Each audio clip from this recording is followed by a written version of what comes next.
Gracias amigos por estar con nosotros en un nuevo encuentro con la ciencia. Esta hora es una hora de genética, de biología, de empresa.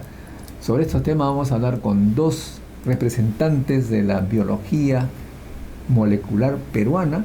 Se trata del doctor José Sandoval y la doctora Isabel Montoya. En primer lugar vamos a conversar con José porque acaban de publicar los científicos de la Universidad San Martín de Porres un artículo sobre los genes de los incas y han podido identificar que unos representantes de la población del Cusco y alrededores son los descendientes de los que gobernaron el Perú en esa época gloriosa, que el Perú todavía tiene testimonio y por los cuales vienen pues millones de turistas y que siguen ellos dando grandes recursos al Perú increíblemente. O sea, en otras palabras, en estos tiempos las exportaciones son de minerales, pero también de lo que los incas y preincas dejaron al Perú. La gente viene y paga por ver.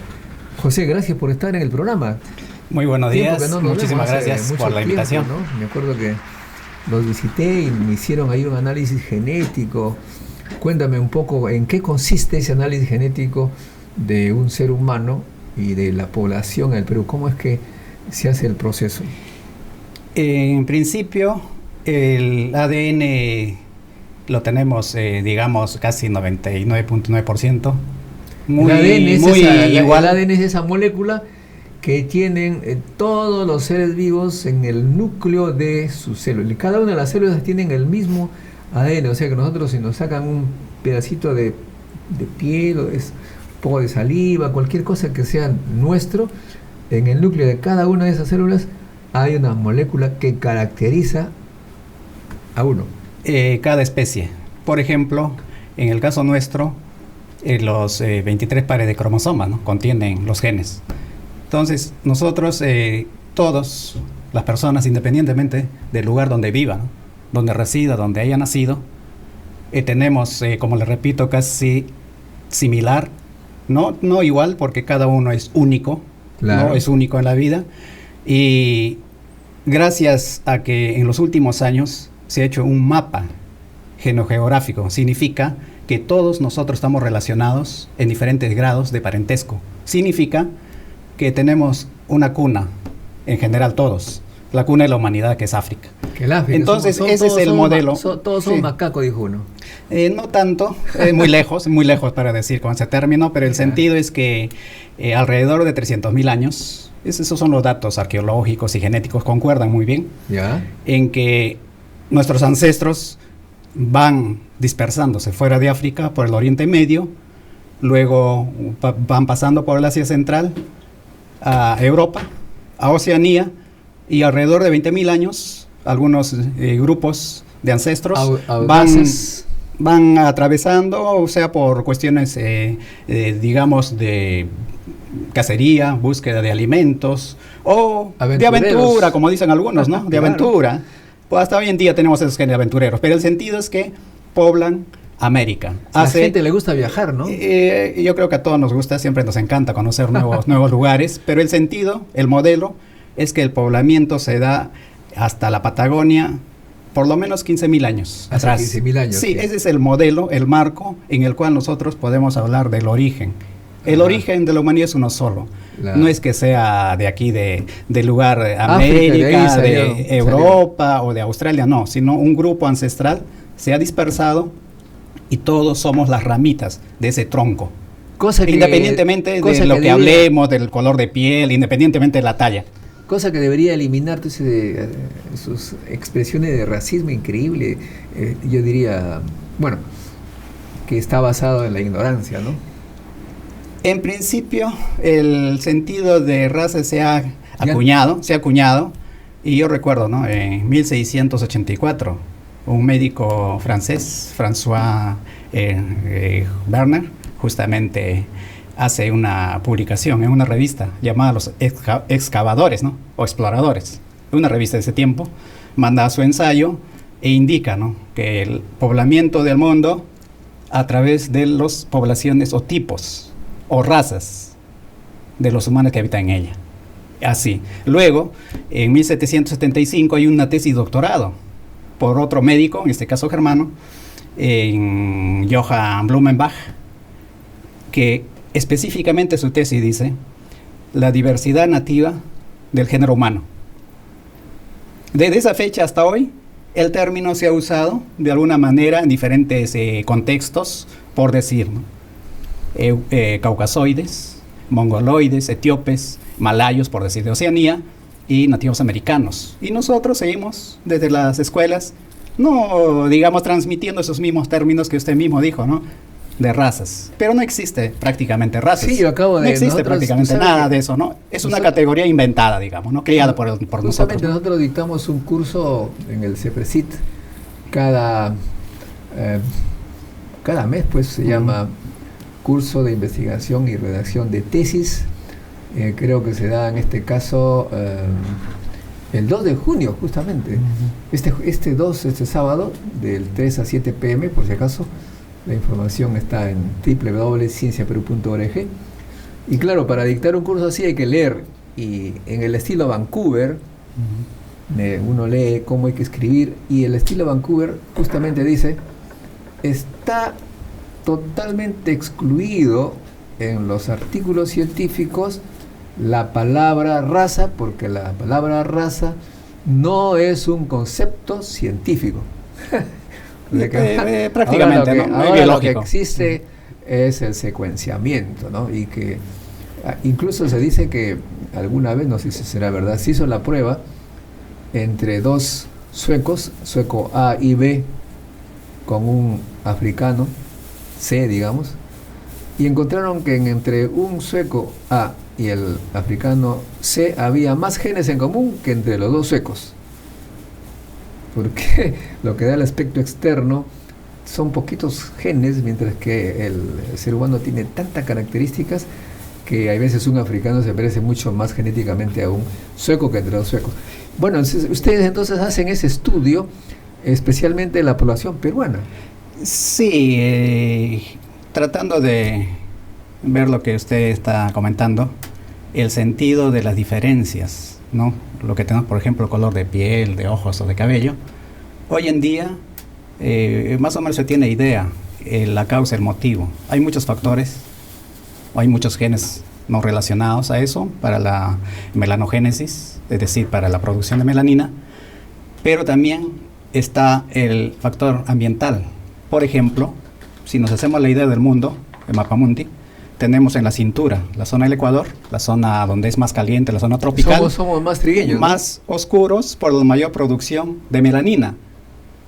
Para la defensa, por supuesto, la rayos ultravioleta, claro, es un modo de adaptación y selección natural. Cáncer. En cambio, a los lugares más alejados, como por el norte, ¿no?, de Inglaterra, Islandia, Finlandia. Yo me quedé sorprendido al ver por primera vez. Es diferente. Por primera vez cuando vi a un sueco de verdad arriba, la cara parecía color de papel. Bueno, algunos califican de blanco, pero no existe, ¿no?, el color blanco ni el color negro en ese sentido, ¿no? Porque hay genes que se encargan de regular la producción de melanina, y los que tienen mayor contenido de melanina son los más oscuritos, dependiendo dónde vivan, del medio ambiente, y los que tienen menor producción, prácticamente, ¿no?, como decimos, color de tez clara, están en prácticamente en los polos, ¿no? Sí, Islandia, pues. Inglaterra, pero hoy en día se sabe que son los mismos genes que todos los tenemos. Ajá. Todas las personas los tenemos esos genes, solamente depende de esa regulación, de la regulación, y a dónde va, porque cambia. Ahora bien, el tema que ustedes han publicado es los incas, se supone pues el Pachacute, que ellos han podido ver que en algún momento hay unos genes que corresponden a esa población. ¿Cómo es eso? ¿Cómo han identificado quiénes vienen de esa rama? Bien, todos los peruanos tenemos un porcentaje de nuestro genoma heredado de la población del Tahuantinsuyo. Y se ha calculado eso, más o menos 80% de ancestralidad nativa americana. Eso lo hemos publicado en el 2013. Y basado en el contexto de que hay un grupo que ha colonizado hace 5.000 años América, entonces nosotros diferenciamos a los linajes que se han diferenciado de Europa, de Asia, de África, de Oceanía, y solamente vamos a enfocarnos en el grupo nativo americano, de aquellos que tienen esas marcas de diferenciación genética, ¿no? Entonces, en el caso del Imperio Inca, digamos, es la cúspide, ¿no? El término mayor en el cual se ha desarrollado la civilización peruana, digamos, ¿no? Junto con hoy en día la boliviana, ecuatoriana y parte de Chile y Argentina. El mayor cúspide porque los primeros indicios, elementos que se han encontrado han sido en la costa del Pacífico, ¿no? Monteverde, por ejemplo, es un caso. Tenemos en la costa de Perú el Caral, más de 6.000 años de datación. Y las civilizaciones poco a poco se han ido desarrollando hasta llegar a esa cúspide, que es el imperio de los incas. Pasando antes, por supuesto, ¿no? Por los imperios Tiahuanaco y Huari. ¿Y por qué nosotros, si admiramos tanto la majestuosidad que no solamente han desarrollado los incas, sino anterior a los incas, ¿no? Porque ellos han heredado un bagaje cultural, arqueológico, y lo han unido, lo han ligado, por ejemplo, el camino inca, ¿no? Ha sido iniciado mucho tiempo atrás. Entonces, los turistas, por ejemplo, admiran, al igual que nosotros, pero muchos de nosotros le dan prácticamente casi nada de importancia, pero sí le dan importancia al valor arqueológico, a los vestigios que han dejado. Pero las personas, a sus descendientes, hoy en día, ¿qué valor? Así como dicen, ¿no? Se le da, así como a los atenienses, a los egipcios o a los de Mesopotamia. Yo creo que por ese lado nosotros también debemos sentirnos orgullosos de ser los herederos de la población del Tahuantinsuyo, y hay que difundirlo, ¿no? Hay que difundirlo. Lo que han hecho y admiramos, claro está. Ahora, luego de tener ese contexto de que las poblaciones nativas, autóctonas de Sudamérica, ya cuentan con varios linajes que tienen el mismo fundador, digamos, ¿no? Los mismos fundadores o colonizadores. Entonces nosotros nos hemos embarcado en reconstruir la historia de los incas. ¿Qué significa eso? Genéticamente. Así es, usando la genética, porque hay datos arqueológicos, hay datos lingüísticos, la antropología, la sociología. Ya tenemos muchos textos, muchas interpretaciones, pero todos están basados en las crónicas. ¿Y las crónicas en qué están basados? En los relatos de las familias descendientes de los incas, en su tiempo, ¿no? Después de 1532. Entonces, las crónicas son las informaciones, los registros con que contamos. ¿Y tenemos que creer todo eso? Bueno, ahí está el sentido, ¿no? Ahí viene después la ciencia. Un ejemplo, antes de esta publicación sobre el tema de los incas, es el de los quechua lamistas, ¿no? Que asumían que eran descendientes de los chancas, pero nosotros hemos demostrado que son parte de las comunidades nativas de la Amazonía. Otro es de los suros también. Entonces, los chachapoyas, que se pensaba que de alguna manera han sufrido una devastación grande, ¿no? Un desplazamiento de su lugar de origen a otros lugares, pero no es así. La genética está demostrando que algunas partes de las crónicas están interpretadas de diferente manera. Entonces, la genética ayuda a aclarar esas partes de la historia. Ahora, volviendo al tema que nos interesa, ¿no? En el caso de los incas ahora, en San Sebastián y San Jerónimo, hasta hoy en día, hay muchas familias descendientes de los incas. Que no se han movido ahí, digamos. Más o ahí están en todo lo que fue el Tahuantinsuyo. Pero esas familias están documentadas. ¿Qué significa? Tienen registros históricos. Las genealogías han sido reconstruidas. Es decir, quién ha sido su abuelito, el tatarabuelo, hasta 1570 aproximadamente. ¿Por qué? Hasta 1570. Porque en esa fecha hay una, digamos, reconfiguración de las familias, ¿no? Las reducciones que mandó el virrey Francisco de Toledo acerca de las familias descendientes de los incas, los cañari, los chechapoy, otros grupos. Reducciones significa agrupar a la gente, ¿no? A las familias en un lugar. Para por ejemplo, en San Sebastián y San Jerónimo. Entonces, esas familias tienen los datos de quiénes son sus los apellidos, nombres de los gobernantes incas, también, ¿no? Relacionados a Huayna Cápac, Tupayupanque, Pachacútec. Pero el sentido es que nosotros usamos esas genealogías, se han armado hasta la actualidad. Por decir, en 1800 había aproximadamente 65 familias. Hoy en día hay 27 familias documentadas. Y de las 27 familias hemos reconstruido las genealogías con ayuda de un historiador, el ADN con Ronald Elward. Han analizado el ADN de cada una de esas personas. Así es, con la ayuda de un historiador que ha revisado los registros no coloniales, digamos, en las parroquias, en el Archivo Regional del Cusco, en el Archivo Civil en el Cusco. Entonces se ha montado de 18 individuos pertenecientes a 12 familias del Cusco. Se ha montado su árbol genealógico para saber qué. La pregunta que siempre tuvimos, ¿no? Que en las crónicas tienen un modelo de transmisión del poder, digamos, la sucesión de los gobernantes. ¿Cómo era? De papá, hijo, y así sucesivamente, a través de la línea paterna. ¿Será así al estilo europeo, ese modelo? Nosotros queríamos probar primero ese punto, ¿no? Si es. La segunda era el modelo de las leyendas. Sabemos, ¿no? De Manco Cápac, que vinieron del lago Titicaca y los hermanos Ayer de Pacaretambo. Entonces, probar si realmente encajan en la historia de los descendientes de los incas. Entonces, esas dos hipótesis se han puesto a prueba con ayuda de la genética. Ahora, el resultado es que nos da diferentes, digamos, las familias, diferentes ramitas. ¿Qué significa eso? Que si nosotros tuviéramos la sucesión de poder de papá y hijo y así sucesivamente por línea paterna, esperaríamos que todos tengan la misma marca, parecido al imperio mongol Genghis Khan. Si usted recuerda, ¿no? Que todos tienen una marca por diferentes lugares de Asia Central, pero nosotros esperaríamos que no haya diferencias, o si es que la hay, serían mínimas y formarían como un racimo de uvas, por tener una idea así. Pero en el caso de la nobleza inca, de los 18 individuos, no es así. Están en diferentes ramitas de un árbol. Por lo tanto, ¿qué significa eso? Que probablemente la habilidad, digamos, para administrar, la habilidad militar, en este caso, ¿no? De los incas, podría ser, pues, no el más hábil subía, ¿no? al trono, digamos.